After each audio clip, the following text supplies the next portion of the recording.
नमस्कार विद्यार्थियों।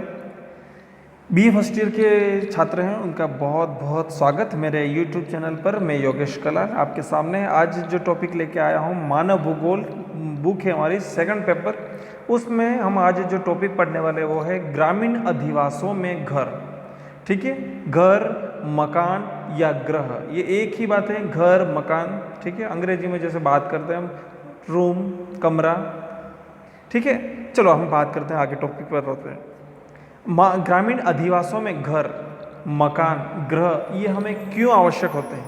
ठीक है, मानव आवास अर्थात घर इसकी मूलभूत आवश्यकता में से एक है।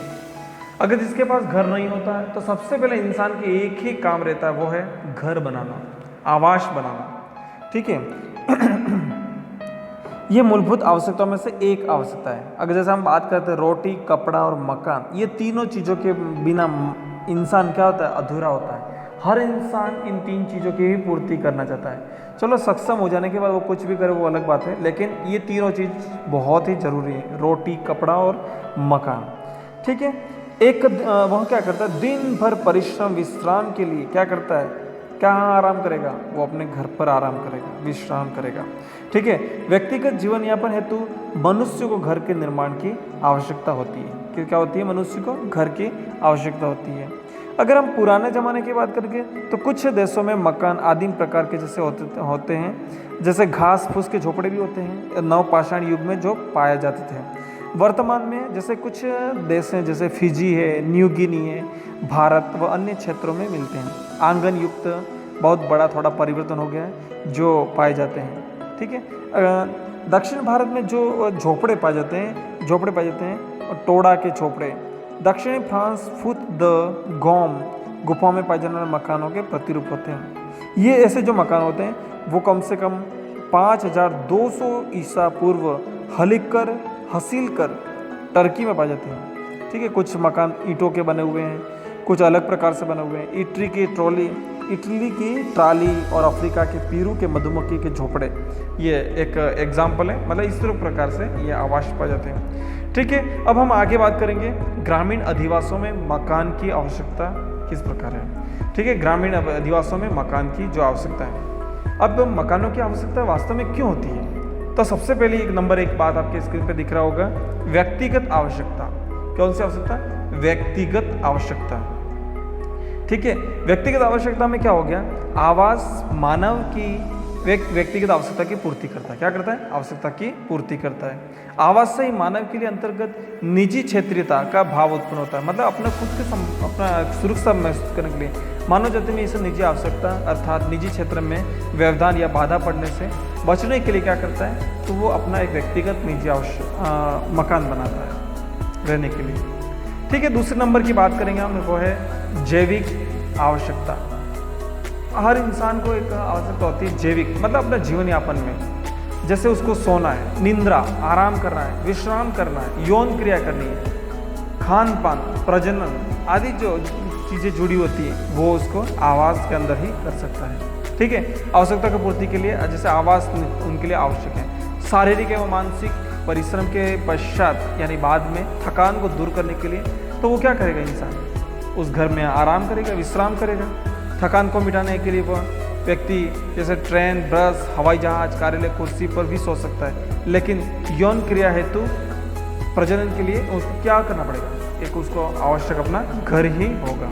ठीक है, ये नंबर 2 मैंने आपको बता दिया, ये आप सभी जानते ही हैं। अब मैं नंबर 3 की बात करूँ, सुरक्षा। मानव को सबसे अगर कभी भी अपनी सुरक्षा के लिए वेरी इंपॉर्टेंट होता है कि उसको एक आवास की आवश्यकता होती है, एक घर की आवश्यकता होती है। जान माल के पशुओं के लिए आश्रय का आवश्यक, जंगली जानवरों, चोर, डाकू, शत्रुओं से सुरक्षा के लिए किसकी आवश्यकता होगी, उसको एक घर की आवश्यकता होगी। कभी कभी जैसे बरसात होती है, शीत है, गर्मी है, ओले पाले, बाढ़ आदि से रक्षा के लिए क्या करें, उसको किसकी आवश्यकता होगी, घर की आवश्यकता होगी। और वो क्या करेगा, इसी प्रकार से अपना एक घर बनाएगा। हम नंबर 4 की बात करेंगे, आवश्यकता, आर्थिक आवश्यकताओं की पूर्ति। आर्थिक आवश्यकताओं में जैसे उत्पादित वस्तुओं के फल फूल हैं, खाद्यान्न आदि को रख रखाव के लिए स्टोर, बखारा, गोदाम, कठोर आवश्यक हैं। ये देखने में मिलता है कि मनुष्य अपने आश्रय स्थल के पास ही पशुओं की गौशाला, स्तंभल आदि अलग अलग बनाते हैं। क्रियाकलापों और संस्थान, संगठन आदि के भवन भी अलग अलग प्रकार के होते हैं। ठीक है, ये मैंने आपको 4 तक बातें आपको बता दी। 5वीं और 6ठी बात इस प्रकार से है, सामाजिक सांस्कृतिक आवश्यकता।